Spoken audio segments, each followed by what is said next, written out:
क्या जितने भी इंडस्ट्रियल मौजूद हैं या आम आदमी या बाकी, क्या उनकी आमदन इतनी बढ़ी है कि एफबीआई ने 2000 अरब का टैक्स बढ़ा दिया? देखें, अगर टैक्सेस की हम बात करें तो हुकूमत चाहे कोई भी थी, वो सिर्फ लेना जान रही है। उसने कभी आवाम के बारे में इस तरह सोचा नहीं है। टैक्स लगाते हुए हुकूमत बड़ी फ़ख्र से वज़ीर ख़जाना साहब ये फरमा रहे थे कि हमने जो मज़दूर है उसकी कम से कम तनख्वाह जो है वो 32,000 कर दी है, 33,000 कर दी। लेकिन क्या वज़ीर ख़जाना साहब मौजूदा टैक्सेस की शरह को सामने रखते हुए उस 32-33,000 रुपये में एक घर का बजट बना सकते हैं जिसमें 4 लोग रहते हों या 5 लोग रहते हों? रही बात टैक्सेस की, तो खाली आप देख रहे हैं ना, 6200 से 9200 अरब रुपए पे चला गया। कहाँ से निकलेगा? जाहिर है मैं पे करूंगा, आप पे करेंगे, एक आम आदमी पे करेगा। एक माचिस की डिबिया से लेकर जब हम जाते हैं घर की ज़रूरी अशिया तक, आसाइशों की तो हम बात ही नहीं करते, घर की ज़रूरी अशिया तक कोई एक चीज़ मौजूदा दौर का बड़े से बड़ा मईशतदान जो पाकिस्तान के हालात को सामने रख सकता हो, पाकिस्तान के हालात को सामने रख कर ये बता दे कि माचिस की डिबिया से लेकर घर की ज़रूरत की तमाम अशिया में कोई एक चीज़ टैक्स फ्री है। हम ये कह सकते हैं कि हमारा आम आदमी अपनी इनकम का आधा हिस्सा सरकार को दे देता है टैक्सेस के मद में। हाँ, आप इसे आधा हिस्सा कहें, मैं इसे कहूँगा कि 3/4। मतलब मिसाल के तौर पे 70% के करीब टैक्सेस की मद में पे करते हैं हम। बिजली के बिलों में हम टैक्स पे करते हैं, गैस के बिलों में हम टैक्स पे करते हैं, वासा के बिलों में हम टैक्स पे करते हैं, पानी के बिल में हम टैक्स पे करते हैं, मेडिसिन में हम टैक्स पे करते हैं, आटे पे, घी पे, चीनी पे, दालों पे, सब्जियों पे, गोश्त पे। कौन सी ऐसी चीज़ है जिस पर हम टैक्स पे नहीं करते? एक आम शहरी हर चीज़ पर टैक्स पे करता है। हुकूमत टैक्स ज़रूर ले, अगर वो समझती है कि उसकी मईशत का दारोमदार टैक्स पे ठहरा हुआ है, ज़रूर ले टैक्स। लेकिन हुकूमत का ये भी तो सोचना बनता है ना कि वो हमें उसके बदले में एक आम शहरी को रिफ़ंड क्या करती है। आम शहरी को रिफंड क्या करे? ये यकीनन वो ऐसे सवाल हैं जो कि आम आदमी भी बार बार पूछता रहता है और जर्नलिस्ट भी इस सवाल से सवाल उठाते हैं कि हुकूमत टैक्स तो ले लेती है, जो भी हुकूमत आती है वो अपना एक नया बयानिया लेके आती है, उसके सामने एक चार्ट मौजूद होता है जिसमें लिखा होता है कि हमने ये टैक्स टारगेट अचीव करने हैं और उसको अपनी कामयाबी करार देते हैं। लेकिन इसके रिटर्न में आम आदमी को मिलता क्या है? वही महंगाई और वही उसकी आमदन तो कम होती जा रही है। तो उसके बारे में क्या होगा?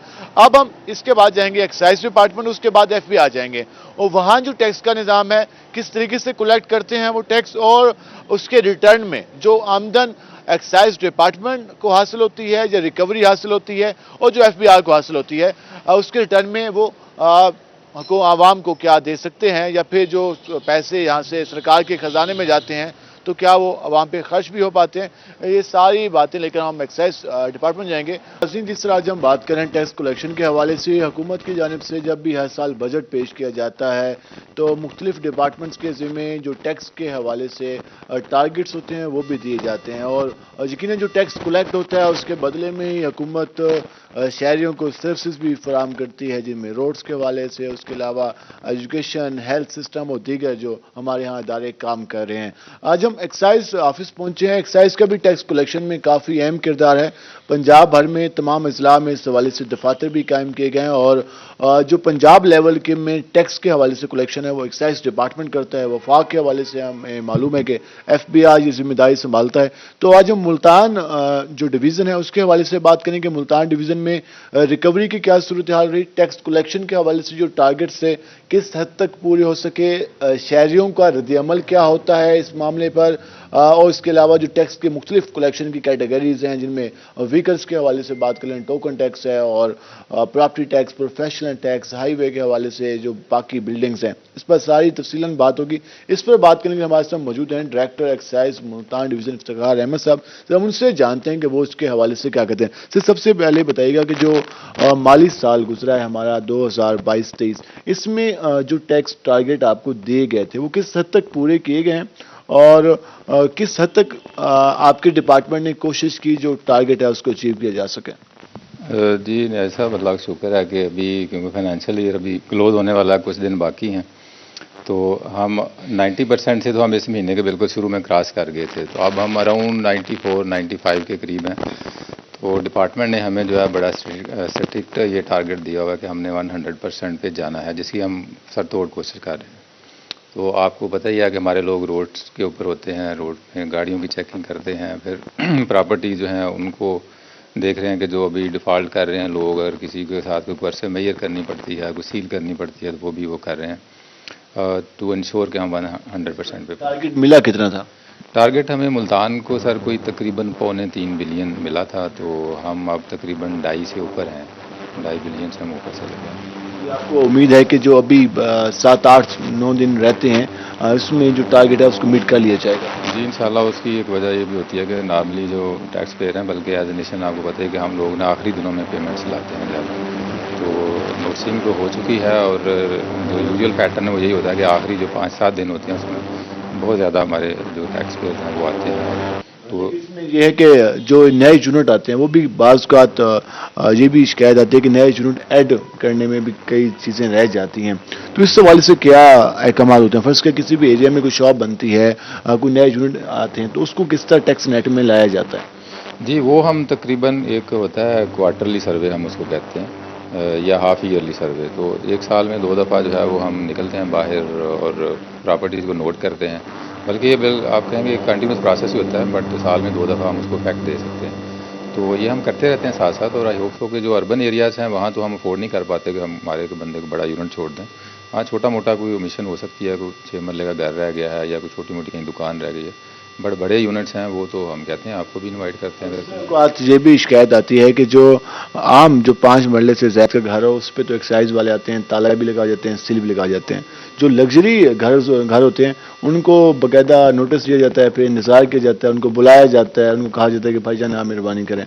तो ये तज़ाद किस हद तक दुरुस्त है या नहीं है? नहीं ड्यू प्रोसेस आप ला तो हर एक का राइट है, छोटा यूनिट हो या बड़ा यूनिट हो, उसको जितना टाइम बड़े यूनिट को है, लेकिन सम टाइम में भी आप प्रैक्टिकली ऐसा हो सकता है, मैं इसको निगेट नहीं करता, बट क्योंकि जो बड़ा टैक्स पेयर होता है वो नॉर्मली वो रिस्पॉन्सिबल वे से बिहेव कर रहा होता है, अगर उसको नोटिस जाता है तो वो रिसीव भी कर रहा होता है। छोटे जो टैक्स पेयर है वो नॉर्मली क्योंकि उसको ला का पता नहीं होता, वो नोटिस लेने से ही इनकारी हो जाता है, तो जिससे आपको आप समझ जाएंगे एक ना नेचुरल सा रिएक्शन होता है कि ह्यूमन ली के यार एक बंदा नोटिस नहीं ले रहा, तो फिर वो बात दूसरी तरफ चली जाती है। अगर वो भी मेरे ख्याल में अगर ला बाइडिंग हो और नोटिस वसूल कर लो, उसका प्रॉपर वे से जवाब बनता है वो दे दे, तो वो उसमें कोई इशू नहीं आता है। तो प्रॉपर्टी के हवाले से है, वैसे 5 मरले तक टैक्स है या इससे कम भी आयद किया जाएगा? जी नहीं, अभी तो ऐसा गवर्नमेंट की कोई इंटेंशन नहीं है ऐसी बजट में कि 5 मरले जो ऑलरेडी एग्जेम्प्टेड है वो एग्जेम्प्टेड ही रहेगा। कुछ जो लाहौर में बड़े कह लें कि पोस्ट लोकेलिटीज़ हैं जहाँ पे 5 मरले के ऊपर भी टैक्स है, बट वो कैटेगरी ए की प्रॉपर्टीज़ हैं, लाइक DHA है, गुलबर्ग है, जोहर टाउन है। तो जो लोअर कैटेगरीज हैं मेरे ख्याल में मुल्तान में उस तरह की कोई नहीं। हमारी जो पब्लिक है उसकी आसानी के लिए मैं सवाल पूछ रहा हूँ कि जो फैमिलीज, अब एक वालिद साहब के नाम 15 मरले जगह थी, वो बेटों के नाम 5-5 मरले हो गई, तो अब वो कहते हैं कि यार हम पे अगर टैक्स आ रहा है तो वो 5-5 मरले के हिसाब से नहीं लगना चाहिए, लेकिन वो 15 मरले के हिसाब से टैक्स लग रहा है। इसका क्या हल होता है? तरीकाकार कानून क्या कहता है? इसका ऐसा भी देखें, जब उन्होंने पार्टीशनिंग की उनकी, तो प्लीज़ उनसे रिक्वेस्ट है कि वो दफ्तर आएँ और उन दफ्तर को इंटीमेट करें कि जी हमने इसको पार्टीशन कर लिया है, ये हमारे शेयर्स हैं, ये हमारी ख़ानदानी तकसीम हो गई है, कोई डॉक्यूमेंट पेश करें तो दफ्तर उसको पार्टीशन कर देता है, इसमें कोई रिलक्टेंस नहीं होती हमारे पास। प्रॉफिट सेंस नहीं है, बस वो उनका आना है और उन्होंने दायर से रुजू करना। जी एग्जैक्टली इन राइटिंग एक वो एप्लीकेशन मूव करेंगे, साथ अपनी वो तकसीम का डॉक्यूमेंट लगाएंगे, तो हम उसको उस तरह से कर देते हैं। कोई आप व्हीकल्स के हवाले से हैं तो, और इस हवाले से टोकन टैक्स की अदायगी के हवाले से लोग काफ़ी ज़्यादा टाइम ले जाते हैं, और अक्सर बात एक्साइज डिपार्टमेंट के कुछ ब्रांचेस के बारे में मशहूर है कि वो रोड पे गुजरते हैं, जब वो अपना नाका लगाते हैं तो वहीं पर मैनेज कर लेते हैं और फिर वो टैक्स रहता है, बढ़ता जाता है। तो आपकी जानिब से क्या इंस्ट्रक्शन है टोकन टैक्स की कलेक्शन के हवाले से, और जो लोग अभी तक नहीं अदा कर पाए उनके हवाले से क्या हदायत है? नहीं, लेटली अपना न्याय साहब ऐसा है कि आपको पता है कि अभी जो हमारी को IT की इंटरवेंशन है, जिसमें एक E-पे एप्लीकेशन है जिसको बहुत रैपिडली उसने ग्रो किया है, तो उसका इस्तेमाल जो है वो प्लीज़ जिन लोगों को नहीं पता वो आप जस्ट मोबाइल पे जाएं, गूगल पे जाके जस्ट E-पे टाइप करें तो आपको एक एप्लीकेशन आ जाएगी। जस्ट 2 to 3 मिनट्स के बाद जब आप रजिस्टर हो जाएंगे तो आप किसी भी गाड़ी का टोकन टैक्स वहाँ से लगा सकते हैं। आपको कोई दफ्तर में आने की ज़रूरत नहीं है और आपको किसी और जगह जाने की ज़रूरत नहीं, किसी एजेंट को हायर करने की ज़रूरत नहीं है, जस्ट आप बैठे बैठे जस्ट 2 मिनट की ये जॉब है, तो ये बहुत कन्वीनियंट है। अब दूसरा यह कि जो इस तरह की आप बात कर रहे हैं कि कोई पैसे किसी अनऑथराइज बंदे को दे देते हैं, तो मेरे ख्याल में इसकी ज़रूरत नहीं है, और ये सारे जो लोग हैं उनको आई होप सो कि ये पता है कि हमने किसको पैसे देने हैं और किसको नहीं देने। और वैसे वो भी अब महकमे ने जो इनिशिएटिव रिसेंटली लिए हैं वो बहुत प्रॉमिसिंग है, और हम उससे हमें बहुत ज़्यादा रिकवरी आ रही है। उससे पिलफरेज रोक गई है, चोरी रोक गई है, जालसाजी रोक गई है, तो उन चीज़ों को जो लोग यूज़ कर रहे हैं मेरे ख्याल में वो तो एंजॉय कर रहे हैं उस चीज़ को। जिसमें एक और चीज़ भी, कोई इजाफा भी हुआ है प्रॉपर्टी टैक्स में, टोकन टैक्स की शरह में, और इनमें कितने, अगर इजाफा हो तो कितने % इजाफा हो चुका है? ये नहीं ऐसा पिछले जो मैं अभी थोड़ी देर पहले के पिछले 3-4 माह का जायज़ा ले रहा था कि भाई जब से हमने ये जो इनिशिएटिव लिए हैं वो हमें क्या हुआ है, तो तकरीबन हर महीने 200 प्लस है।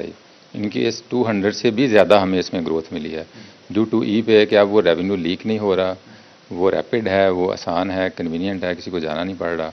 तो जस्ट एक PSID जनरेट होता है, बैंक से पेमेंट हो सकती है या ऑनलाइन मोबाइल से भी हो सकती है। हमारे यहाँ लोग मैनुअल सिस्टम, पुराने रवायती सिस्टम को ज़्यादा पसंद करते रहे हैं माजी में, क्योंकि प्रैक्टिस रही है, कई अशरों से प्रैक्टिस रही है, वालदैन से, बाप दादा से, फिर आगे मुंतकिल होती गई। तो नए सिस्टम को अडॉप्ट करने में प्रॉब्लम होती है। अब व्हीकल्स के हवाले से जिस तरह है कि बायोमेट्रिक, उस पर काफ़ी ज़्यादा लोग परेशान हुए कि यार हम किस तरह, हमारे पास ओपन लेटर है, हमारे पास तो अब इसमें कोई लोग आना शुरू हो गए हैं, अगर आए हैं तो कितनी परसेंटेज में इजाफा हुआ है? क्योंकि पहले तो सिर्फ एक्साइज डिपार्टमेंट के रोजाना ट्रांसफर रजिस्ट्रेशन के भी अच्छे भले कई लाख रुपए रोजाना कलेक्ट होते थे, उसके बाद बिल्कुल ही हमने देखा कि वो ब्रांच हमें ये कलेक्शन कम हो गई। अभी कोई इसने उठना शुरू किया या वही हिसाब चल रहा है? नहीं, अभी ये गेम काफ़ी बेहतर हो गया है। ये जब से ये लेजिस्लेशन हुई थी उसके फ़ौरन बाद एक इस तरह का स्लम आया था, क्योंकि लोगों की बहुत ज़्यादा गाड़ियां जो है आपको पता है ओपन लेटर पे चल रही होती हैं। तो वो फिर लोगों ने जब वो प्रीवियस ओनर को ढूंढना शुरू किया तो वो मिल नहीं रहे थे लोग, या कुछ बाहर चले गए थे, कुछ खुदा न खासा किसी की डेथ हो जाती है, तो एकदम से उसमें स्लो डाउन आया था। बट लेटली अब ये होता है कि जो ही लोग आपस में डील करते हैं गाड़ी बेचने की, तो फ़ौरन साथ ही वो ये भी आपस में जो है वो मतलब नेगोशिएट करते हैं कि भाई आप बायोमेट्रिक कब दे रहे हो। तो वेरी अर्ली मॉर्निंग या वेरी अर्ली डे जो है, वेरी नेक्स्ट डे जो है वो बायोमेट्रिक उनको वो साथ ही दे देते हैं। ये तो अभी वाले लोग हैं जो कि पहले से 2010 से 2005 से 2008 से लेटर लेके घूम रहे हैं और 6-6 बंदे उसको इस्तेमाल करके आगे बेच चुके हैं। तो और जो मालिकान है वो भी दुनिया से रुखसत हो चुके हैं। उसके लिए भी कोई हल निकाला गया कि उनका क्या हल है? उसके लिए आपको पता है कि पिछले दिनों में कोई तकरीबन 2022 के एंड में कोई 2 माह का गवर्नमेंट ने टाइम दिया था, तो वो इसी जो हार्डशिप केसेस हैं उन्हीं को बेसिकली एड्रेस करने के लिए किया था कि अगर किसी के साथ कोई इस तरह का मसला है तो प्लीज़ 2 मंथ्स हैं, यानी कि 2 मंथ्स मीन 60 डेज़।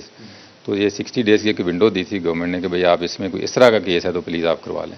उसमें से काफ़ी आई होप्स हो कि तकरीबन 90% केस जो है वो हो गए थे, बट स्टिल मे बी 10% हों जो लोग हमें भी अप्रोच करते हैं कि हमें क्या हाल है। तो हमने तो कहा कि भाई उस वक्त एक अपॉर्चुनिटी आई थी, बट नेक्स्ट देखेंगे अभी कोई नंबर ऑफ़ केसेस कितने को हैं, मे बी गवर्नमेंट को और विंडो दे दे। जैसे अभी खैर इतना कोई कह लें कि चांस नहीं है, बट ये हो सकता है कि नहीं फ्यूचर इस तरह की कोई और अपॉर्चुनिटी। और जी आ जाएगा तो यकीनन काफ़ी ज़्यादा बेहतर हो जाएगा जो लोग अभी परेशान में बैठे हैं। इसके साथ साथ हम ये देखते हैं कि अगर मुल्तान डिवीज़न और उसके नवा के डिवीज़न देख लें, डीजी खान डिवीज़न और भावलपुर डिवीज़न, तो कंपटीशन मुल्तान की प्रोग्रेस इनकी निस्बत किस हद तक बेहतर हुई है?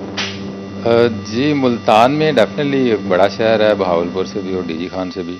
तो इन कह लें कि in terms of cash recovery भी उनसे बहुत ज़्यादा बेहतर है और परसेंटेज भी जो है वो बेहतर है। हमारे पॉलिटिशियन अपना टैक्स वक्त पे अदा कर रहे हैं या बार बार नोटिस तो याद दहानी करानी पड़ती है? नहीं, मेरा ख्याल है मेरे नज़दीक तो अब हम डेली यही काम कर रहे होते हैं, कोई ऐसी नोटेबल फिगर नज़र नहीं है कि जिसका टैक्स पे ना हो। तो क्योंकि मेरा ख्याल है कि वो लोग भी रिस्पॉन्सिबल सिटीज़न है और उनको पता कि हम लीडर्स हैं, तो वो भी अपना टैक्स जो है वो मेरे नज़दीक मेरे सामने कोई ऐसी फिगर नहीं है कि जो मैं कहूँ कि भाई फ़लाँ टैक्स पे। सर बात हमारी सरकार के डिपार्टमेंट भी आपस में जंग रहती है, वो कहते हैं फलां डिपार्टमेंट इतने पैसे देने हैं, लाइक MDA और एक्साइज का भी चलता रहता है और बाकी।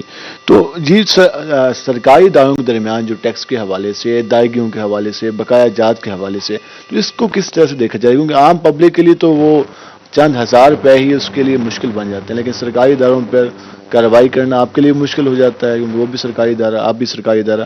तो इसके लिए क्या लाए अमल इख्तियार किया जा रहा है? नहीं, डेफिनेटली इस तरह की बात दफ़ा हो जाती है, जैसे MDA ने हमारा टैक्स देना है या हमने कोई गवर्नमेंट के ड्यूज़ देने हैं, वापडा को देने हैं।